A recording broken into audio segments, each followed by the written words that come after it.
My name is Michael Mahoney, and I'd like to tell you about some work we've done recently on dynamical systems perspectives on a range of machine learning models, in particular neural networks. So we've done a number of different things, and I'll allude to the more general context. But what I really want to tell you about is some recent work that we've done on what we're going to call continuous in-depth neural networks. And this is particularly, I think, intriguing for me at least, because I've thought about sort of numerical questions and scientific computing questions and how they overlap with problems in machine learning for a while. And so when I saw some work on viewing neural networks from an ODE perspective, I was wondering, I think as a lot of people were, sort of what's going on here, and are they meaningfully continuous and meaningfully in ODE, or sort of syntactically? And so we finally looked at this, and I think, to give you the long story short, I think the usual way people parameterize these algorithms, they're not what I'll call meaningfully continuous in depth, or they're very good discrete models, but not necessarily good continuous models, or discrete approximations to continuous models. But by going back and dusting off some old numerical analysis books and being a little bit careful about numerical integrators and things, we can get models which are much more meaningfully continuous in depth. And so I want to walk through how we did that. And then I think that has a range of interesting consequences, both for training these sort of models and for inference using these models. So this is work with Alejandro and Benjamin and Dane. And so a shout out to them. They did a lot of great work helping to pull these ideas together, and reach out to me or reach out to any of them with questions. So slightly more generally, we've been looking at ideas from dynamical systems and asking, what about the interplay between machine learning, which typically you're given data and maybe you want to construct a model, and dynamical systems, maybe expressed in continuous time, in the sense of traditional models from physics or PDEs.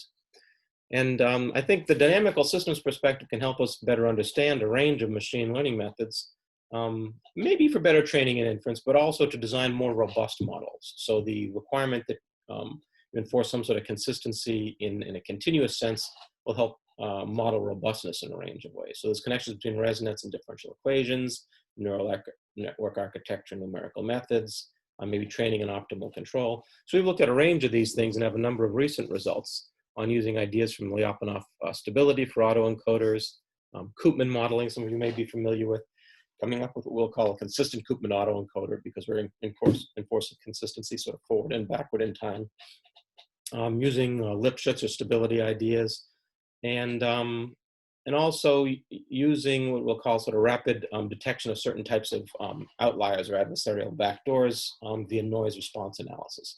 So the latter is not something I'll be talking about today, but it's particularly timely and interesting, I think, because there's a lot of questions about robustness and stability, and it's known that a lot of neural networks are very fragile. And one manifestation of this is so-called adversarial attacks. We change a few pixels, visually things stay unchanged, and the classifier changes the classification dramatically. And there's a range of other things. Exploding vanishing gradients basically have to do with poor conditioning, which is bread and butter for numerical analysis and scientific understanding.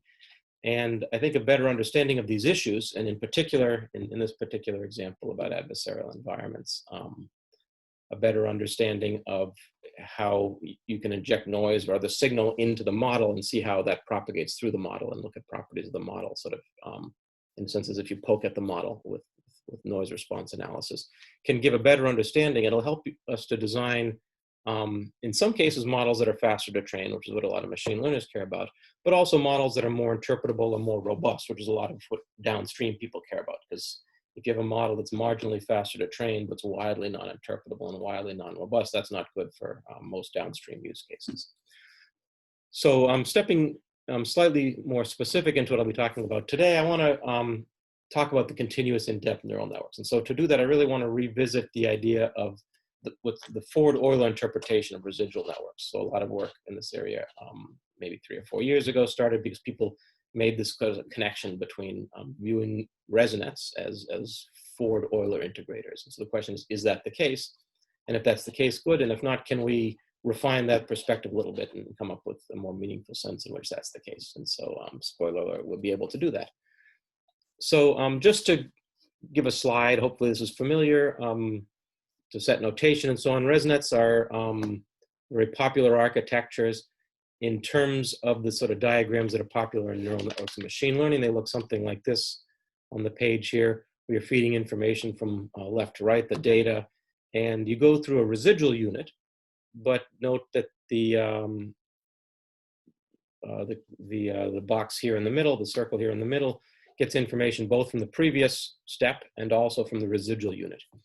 So this is not written in terms of functional analysis or matrices, but the way you'd write it in terms of, if you were to write this as a matrix operation, a functional analytic operation, is that you're computing a residual. So you have an x of t plus 1 or k plus 1 is equal to the previous step plus an update. So the hypothesis that people have been working with is that ResNets learn essentially a forward Euler discretization of a dynamical system. And that's because if you were to write this in its x of k is equal to k plus 1 is equal to x of k plus some update, then you see a syntactic similarity. Now, what you'd see in a numerical analysis book is x of k plus 1 is equal to x of k plus a delta t time step plus r, where r is a residual block. And this is a discretization, not a particularly good one, but a discretization of a differential equation. And so what we're going to ask, the question here is there a meaningful way in which we can view this beyond this syntactic similarity? And so there's two things we want to look at. One is certain problems that machine learners will self-identify with and like and say, yes, this is what we're interested in. The other is certain very simple dynamical systems, and that gives us a lot more control, but it's also more relevant to a range of things in, let's say, physics-constrained learning, or if you're doing self-driving cars and you're looking at time series, and so you want to understand sort of the continuity over time. So let's ask the question, what does it even mean to say that ResNet learns a forward Euler representation of a dynamical system of a differential equation? So we need some context where a dynamical system is meaningful to say that. Even if it's not particularly meaningful, you can use it as a modeling assumption, but let's ask this question in a time series prediction of a dynamical system. And it's worth pointing out, what's done in machine learning is typically very different than what's done in numerical analysis. So numerical and machine learning come in sort of very different directions. You can use similar ideas under the hood, but they come at the problem from very different directions. So numerical integration, you typically have a ground truth dynamics given by a PDE, and you say, I want to approximate that with a discrete time step integrator. And so I can't do the continuous, so think of calculus, you're doing an integration rule, and you use the rectangular rule or trapezoid rule or something. And so depending on how exactly you discretize that, you get better and worse integrators. And so if you have a differential equation, the approximation will yield a model, x of, now change it to n plus 1 is equal to x of n plus an update. And you get an inferred time series, let's say. In machine learning, you typically have a time series, you have the data, and you want to learn a model. So there's a lot of models you can learn, and a lot of machine learning theory focuses on model quality and model capacity. And so from this perspective, we're saying, what does it mean to say that we're going to have a continuous model? And since we can't be continuous, what does it mean to say that we have a discrete approximation to a continuous model? So learning a residual makes sense in a lot of contexts. Future is equal to the current state plus an update. And so let's try and study training model development such that the function that we're interested in f is based on a neural network, let's say G, where x of t plus 1 or t plus delta t, where you could have a small incremental delta t measurement, is equal to f of x of t, the previous state, which is equal to x of t, the actual previous state, plus g, an update.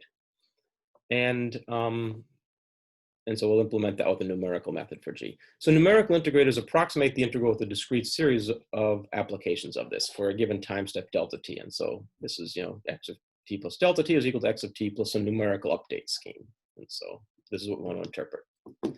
So the point here is going to be that syntactic similarity is not enough. If you look here, this looks a little bit like what we saw on the previous slide, right? This looks a little bit like x of k plus 1 is equal to x of k plus an update step. But simply having that form is not sufficient. Simply having that form is not sufficient to meaningfully be a numerical integrator. To be an integrator, you have to understand how the model behaves after training, and in particular, how it behaves as you vary the time step, which is going to have an interpretation in terms of depth. So for a given integrator, as time step delta t goes to 0, the error should go to 0. If you have a discrete thing that approximates a continuous thing, as the time step goes to 0, you should approximate the continuous thing. The error should go to 0. Integrator should have a rate of convergence that converges in a certain way. So the log of the error is proportional to r log of delta t. That means you're converging at rate r. So the point is you don't just go to 0, you go to 0 in a certain way. And the same dx dt with different integrators, if you use a trapezoid ruler or a rectangular rule, should approach the same correct answer at their respective rates. So if you come at it from the perspective of numerical analysis, where you discretize things, this is the standard rule, right? We're going to be going in the other direction. We start with data and we try and learn a model, but we're going to apply the same ideas. So we can verify these using a convergence test, and these conditions are critical for deriving integration schemes, in particular in PDEs, and so we're going to apply the same idea to learned models. So does a ResNet unit satisfy these properties? If yes, then we should be able to alter the model, and we should be able to alter the time step, and the prediction should change in a very consistent way. If no, then the model should behave differently with respect to delta t. So this is the basic question. So what's the answer? So we're going to run an experiment. We're going to make a data set with 1 delta t, and we're going to train 3 models using G. And then we're going to freeze G, and we're going to perform this convergence test. We're going to learn a model, and then we're going to vary delta t. And the hypothesis, if this is correct, is that A, B, and C should hold.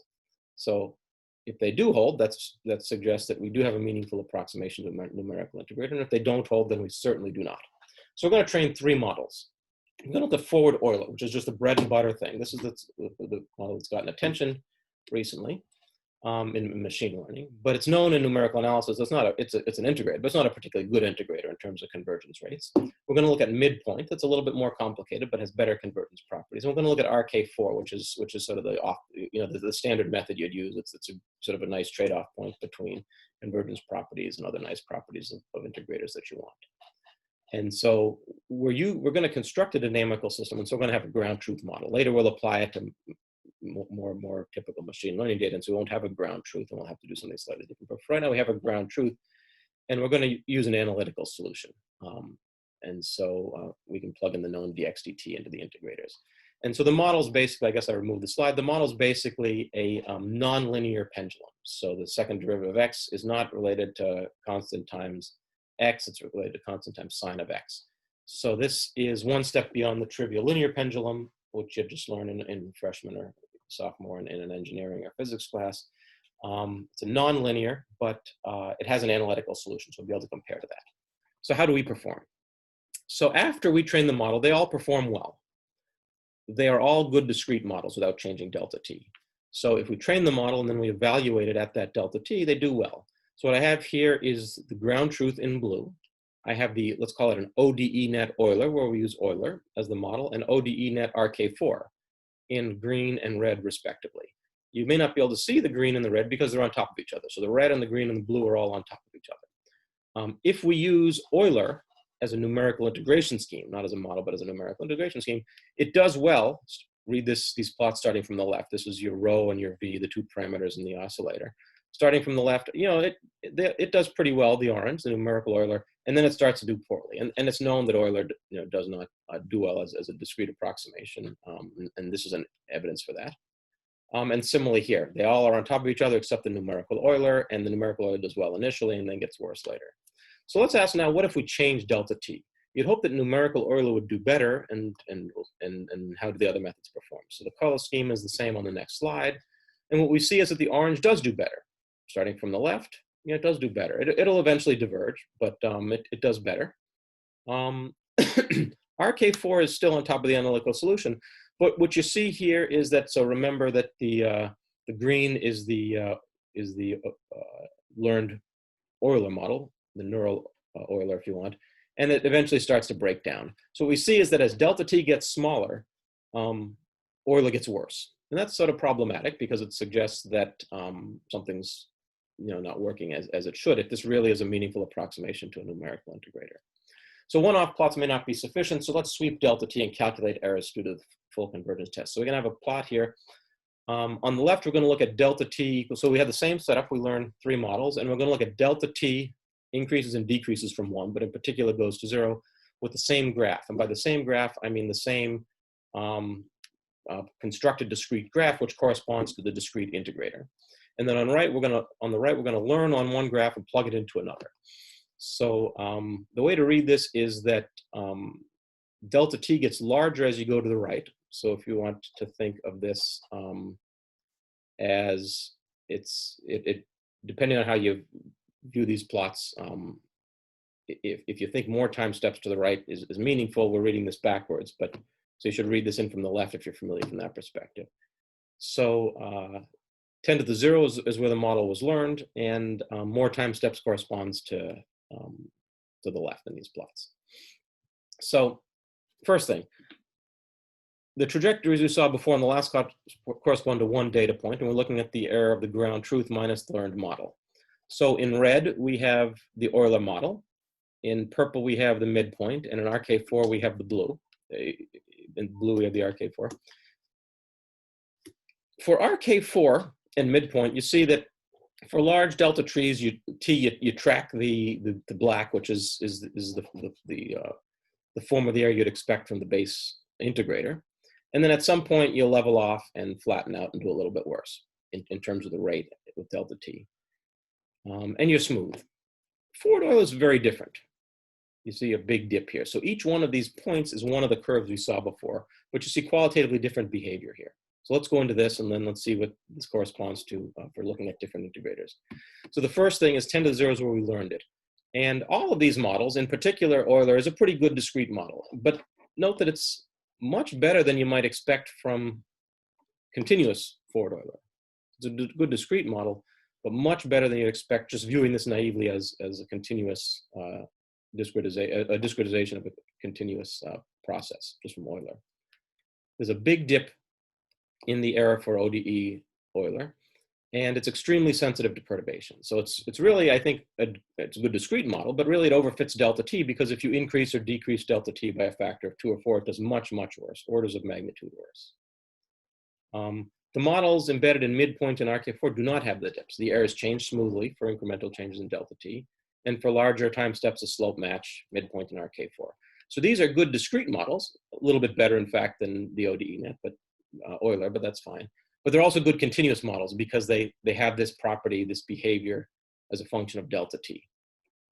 Then you can ask, well, what if I learn a model with RK4 or midpoint or Euler and I plug it into something else? So if you learn a model in Euler and you plug it into an RK4 integrator, the model in red does poorly across the board. You do not see this dip, it doesn't do well. If you learn a model with RK4 and plug it into midpoint forward Euler integrator after the model's learned, it does correspondingly well. So in a sense, if you learn a more sophisticated integrator and plug it into something easier, less sophisticated like Euler, it does well. But if you learn something less sophisticated and try and plug it into a better integrator, it does not do well. And so all of these results suggest, so in particular here, if we take the neural network G from Euler and plug it into another integrator, the error is very large, but it's much less if you train to a higher order integrator and plug it into a lower order integrator. So all of these results suggest the following. The results really show that I think the prevailing and prevalent way to view Euler as ResNet as a discrete approximation of a differential equation, it really doesn't yield models that can be interpreted by continuous theory if you use the techniques of numerical analysis and functional analysis that are used to evaluate continuous models and discrete numerical approximations to continuous models. Having a peak shows that it's a good discrete model, but it's very fragile to the number of time steps, which corresponds to the depth. So we really can't do interpolation. But the RK4 scheme does allow us to interpolate between, let's say, domain shifted data when we evaluate it with different integrators. So this means we can increase the number of layers or decrease the number of layers and be meaningfully continuous in depth. And so we want to get to that. And so you can view this in a range of ways. One, it's a model, but two, it can also be used as a diagnostic to see if you've overfit to the discretization, the time step, or equivalently to the depth. So you can ask, how well does it represent a continuous system? Or if I want to use the continuous system as a model, am I enforcing that continuity, which really is going to be a form of capacity control. You can use other techniques having to do with the Hessian loss landscape. On the bottom are two bullets. We've done a lot of work on looking at second order optimization. And just visually, you see here that Euler is a little bit choppier than RK4, and RK4 is a little bit smoother. And this has implications because a lot of people are interested in looking at Hessians of learned models. And so So you can use other techniques to evaluate the sort of claims they're making here. So I want to move on to not just saying, well, RK4 and get certain continuity properties with respect to delta t, and substituting other integrators. We want to develop a continuous in depth neural network. We want to use these ideas. And so continuous in depth models that is a dynamical system. So we're going to develop this, and we want to use basis functions in depth for parameters. We're going to use a higher order Runge-Kutta scheme for the computational graph, the RK4 scheme. And we're going to use the right time step refinement and grid refinement. I'm using these ideas that are very common in numerical analysis and scientific computing. So we really want to recover the same graph as ResNet in a very special case, but enable a much broader range of models that are meaningfully continuous in depth and discrete approximation to continuous integrators. So continuous nets, the governing equation will have time-varying parameters. X of t is equal to epsilon times, let's say, r of x of t and theta t. Note, the t doesn't enter here separately. It only enters through the x and the theta, and that's an important little detail. Blocks of residual units in ResNet will be replaced by numerical integrators, which could be that same residual unit, but be another more sophisticated block. So we'll evaluate the x out is equal to x in plus this integral. That's an ODE block. And ODE blocks will be assembled into the same ResNet architecture. So there's a couple subtleties about normalizing that let me not get into here, but you can look at the TR version, technical report version of the final paper if you're interested. But the ODE blocks will be assembled into the same sort of architecture that we had with the traditional ResNet. The governing equations have time-varying parameters, and we're going to want to enforce consistency across times. All right, so that's going to be a key issue. And this block here, this theta, well, this r with these parameters, what does that look like? Well, in one case, you could just have ResNet, the traditional thing, which has the structure that many of you may be familiar with. In the neural networks setting, you should think of these different integrators as prescribing graphs that nest this in basic ways. So midpoint would look like xt plus 1, and then inside this black box is not r, but is r delta t over 2, apply r again, delta t. There's a particular expression. If you didn't draw pictures, if you were look at a numerical analysis book, there's a particular expression. You're looking at two different steps. You're looking at a midpoint and a final step, and you combine them in a very particular way. You could look at RK4 classic, where the black box has this more complicated structure. You have a delta t over 2, delta t over 2, these r's, delta t over 6. Same r, same weights. In the simplest case, we could generalize that. But an important thing is here, we're going to use these edge weights. And why do we choose delta t over 6? This is not a parameter to fiddle with. This comes from numerical integration theory. And the reason is that if you're going to want convergence of a certain order, you need to use these. You do a Taylor expansion of the continuous differential equation, and to get terms to cancel the right way, you need to use this. You can get the same convergence with RK4/3/8 and other methods, but these are not something we're choosing. We're just going and using the things that give us a certain order of convergence. And the point there is that the error, if you remember from those plots before, decreased much more aggressively when he came in on those plots from the right for RK4. So in a sense, the discretization, maybe I should go back to that because I didn't point that out. The way to view this plot here is that the discretization error from the numerical integrator coming in from the right just decreases very, very rapidly and is orders of magnitude less than sort of, let's call it the machine learning, the data error. And that's just not the case for Euler because it decreases so slowly. So we're using these to make the discretization error very small. And so essentially we're pasting these together in various orders, and picking a particular scheme and a particular n number of layers specifies how to generate the graph. So for example, and the idea is that each one of these, is approximately equivalent in the sense that each of these is a discrete model. This thing, this thing, this thing, this thing, this thing. Each of these is a discrete model, and it's a different discrete model. But we want to think of these things as all approximating the same continuous model. So the continuous net is what they're calling the model. Computations will be assigned weights by evaluating a continuous function theta. And so we could ask, what's the value halfway between the steps? And so we could refine the number of steps. And we'll do this with a parameterized set of basis functions. Theta are our parameters, but since it's continuous in time, we'll choose a basis set, and then we'll fit coefficients to that basis set.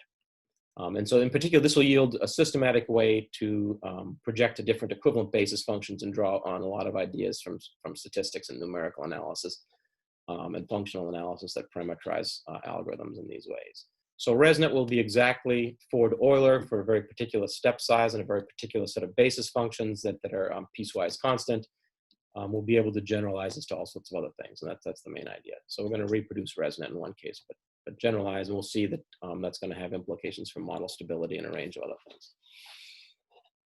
So we talked before about applying this to a toy dynamical system where we knew how the model was generated, and then we evaluated relative to ground truth. In a lot of machine learning problems, that's not the way the pipeline works. It works in the other direction, as we pointed out. That you generate the data, the world generates the data, it gives it to you, and you want to fit a model. So in that sense, I mean, I don't want to say that continuous models are good or bad. You can have a continuous model, or you can have a discrete model. Discrete models are fine in terms of a range of things. Continuous models are fine. And so one way to view a continuous model is that it's a modeling assumption. I'm saying I'm going to hypothesize the model should be of this form. And then, of course, you need to work discretely. And so I want to work with a discrete approximation to that. So we want to ask the same questions we asked before about the convergence test that we asked on the dynamical system. And we want to do that here for image classification. And so we're going to have an updated hypothesis. So based on the previous results, we're going to expect that forward Euler is not going to do particularly well. We test this out. Maybe the classification data is different than the dynamical systems data.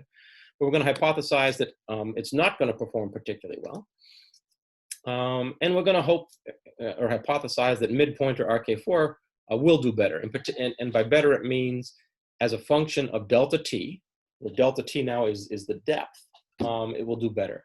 And I should mention, some people think of delta t, so the depth as sort of going from, 1, 2, 3, 4 up to infinite, infinite number of layers. What you should really think of this is you're going from 0 to 1. And so as the number of layers increases, you're not going out farther in time, you're refining the increment from 0 to 1 more and more finely. The mathematics doesn't care, it's what it is, but you should really think of, increasing the depth, not as going out farther in time in some sense, but as resolving a given 0 to 1 increment more and more finely. And so 0 is the input data, 1 is the output classification decision, and we're refining, if you want to call it, the feature construction from 0 to 1 more and more finely in time. So this plot is the same plot we saw before, except it's presented in a different way. So we're going to perform the same experiment we did before in CFAR 10. We do not have an analytical solution, so we're going to use the test set error. So we're going to train a model, we're going to evaluate the model on testing, and we're going to look at test set error. We're looking at error, so down is good. Before we were looking at the plots we had before, just to remind you what we had before, we had the error on the y-axis, so down was good, and we had delta t on the x-axis. Here we're going to have a slightly different error, the test set error. We're going to have computation graph depth along the x-axis, which is 1 over delta t, 1 over the time step. And the reason is that a lot of times in machine learning, people think it's more natural to parameterize things in terms of depth rather than inverse depth. But so think of this as the same plot that we saw before. I mean, if you saw before, when you came in from the right, the error decreased dramatically, and then it leveled off, or it had a sharp dip. It leveled off for RK4 and midpoint, but it had a sharp dip, and then got worse for Euler. So what you see here is coming in from the left, blue is Euler. As the model gets deeper and deeper, gets better and better, but then it gets worse and worse and choppier. Whereas for RK4 Classic, the error decreases much, much more gradually, and then levels off to something flat. So let's be clear about what we did here. So we trained a model. We had a continuous net version of the model, 32, 32, 32 in terms of the depth parameters. And we did that with RK4 and with Euler. And Euler would correspond to essentially ResNet 198. And then we're going to look at it, evaluate it at other depths. And so what you see is that if you learn ResNet 198, the error is very small. But if you change the depth in any way, it gets much worse. If you evaluate it, it'll get much worse, and much choppier. You know, if you go to certain parameter values, it may be only slightly worse, but it's much choppier. Whereas continuous net RK4 will get much better and be much smoother. So this is analogous to the plot we saw before, but it's trained on a single graph, but then varying the number of depths after you've learned the model. So you could also say, well, what if I learn a model and plug it into something else, which is what we saw before? And so green is the Euler model, then remanifested with RK4, 3/8 in this case. And it has a region where it does better, but then it just gets much worse. RK4 classic, if then you apply it to RK4 3/8, these are two different versions of RK4. In the red, you know, it's the same. And if you do it for RK4 classic and plug it into Euler, it gets a little bit worse, but really only slightly worse, and it's very gradual. So and so the 32 point is here. You can increase it, decrease it slightly. You can increase it a lot and decrease it a factor of 2 or something, depending on how much error you're willing to live with. But it behaves in a very gradual way. So shallower is to the left, deeper is to the right. The models do well at the minimum, you know, where they were trained, where they were trained at depth 32. But the RK4, the models trained with higher order integrators just do much better as a range of depth, at a range of depths. So really think of, we're continuous in depth, continuous in time. We see the same properties with CFAR10. Interesting, we see certain oscillations. This might have to do with higher frequency modes from numerical analysis. We're looking into that. But you see, we see the same thing with CFAR10, both in terms of a single model at different delta t's and plugging between different models. We see the same thing with tiny ImageNet. We varied depth, we varied number of classes, we varied range of parameters. We see qualitatively the same properties. So why continuous net? So one way to think about this is not, here's a given model. You could think of, I have a continuous model, and infinite many computer programs may exist for a given problem, or discrete models for a given data set. And what we're going to want to do is to choose one that has a continuous trajectory. So this is essentially a modeling assumption. What we're saying is we don't want just a good discrete model, because if I have a good discrete ResNet 50, I can't say anything about ResNet 51 or ResNet 25 or ResNet 100. I need to start from scratch and retrain. But if you have a continuous in-depth model, you can. You'd expect ResNet 25 to be marginally worse, ResNet 100 to be marginally better. If you go to ResNet 12.5 or 6.25 or whatever, at some point that may break down, but you'd expect something to behave gradually in certain ways. And so it's a modeling assumption. Continuous net has infinitely many approximately equivalent graph manifestations and basis set projections. And so this opens the door for a better understanding of a range of new tricks that you could do both during training and after training. I'd like to give you just a hint of this. So it has many, continuous net has equivalent accuracy to the corresponding ResNet, which is not the case for neural ODEs, and even A-node V2 and Hamiltonian PDE, the form of which Zhang and we developed, the latter of which Rothato developed et al. You could say, well, you had to keep the same number of parameters, but I think people were interested in neural ODEs because of you could be much quicker, but you were much quicker, but also much worse in terms of the quality here. So we maintain the quality. It's 93.84 versus 93.84 and 93.57. So that's really at the noise level, those differences. This is with 33 or 32 units.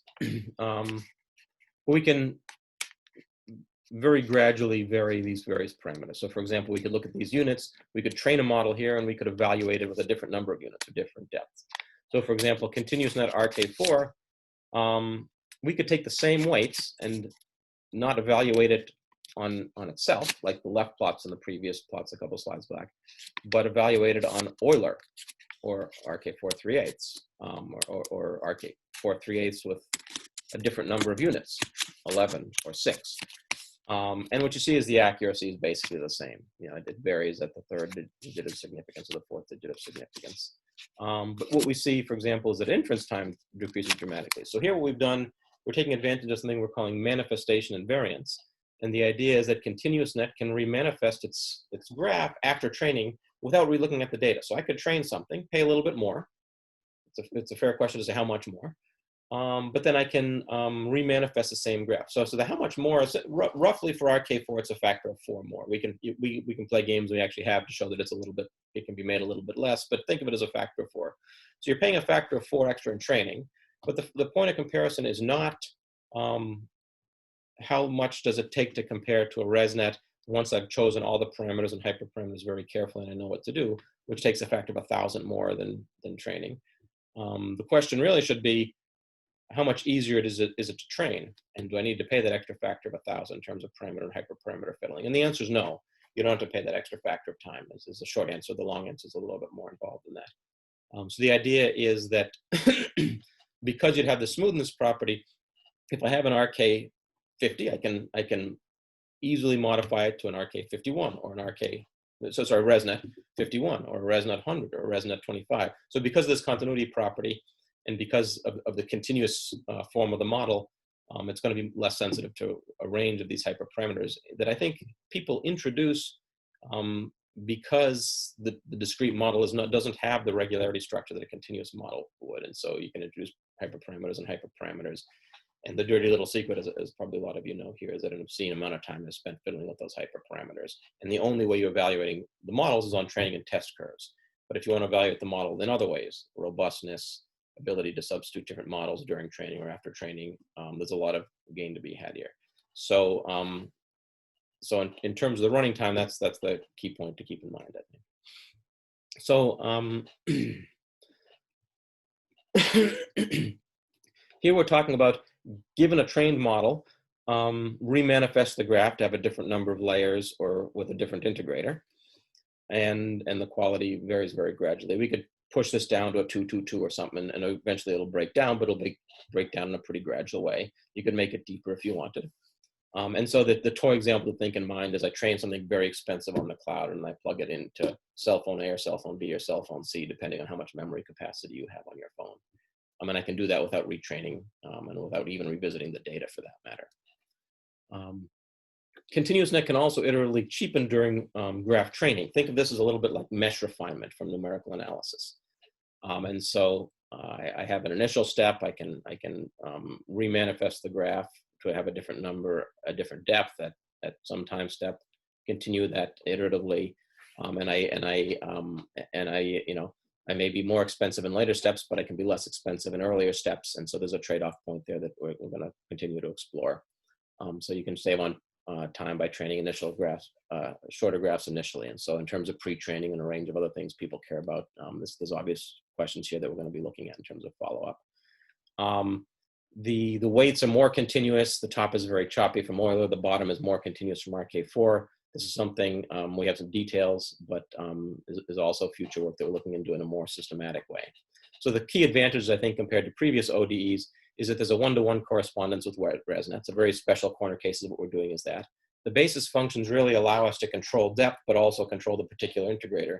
And the reason is that we're disentangling computation from parameters. We're basically saying there's a continuous thing, and there's a range of ways to implement that.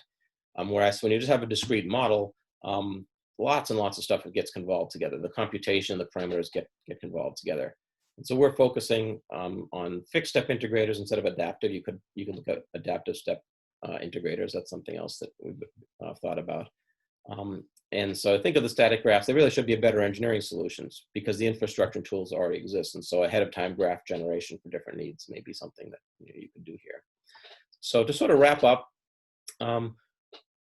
ResNet and viewing ODEs from the perspective of Ford Euler are good discrete models, but they're really not particularly good continuous models. They overfit the continuous dynamical system. You see this in the toy dynamical system with physical models, but you see this in genuine machine learning models from computer vision. Continuous, that's fine. Dynamical systems, they're better, they're more meaningful continuous dynamical systems. And there's a range of implications and applications of this for inference and for training. So with that, I'd like to wrap up, and let me actually just go to the last slide. Oops. And thank you for your attention. And if there's any questions, of course, I'll be glad to answer them.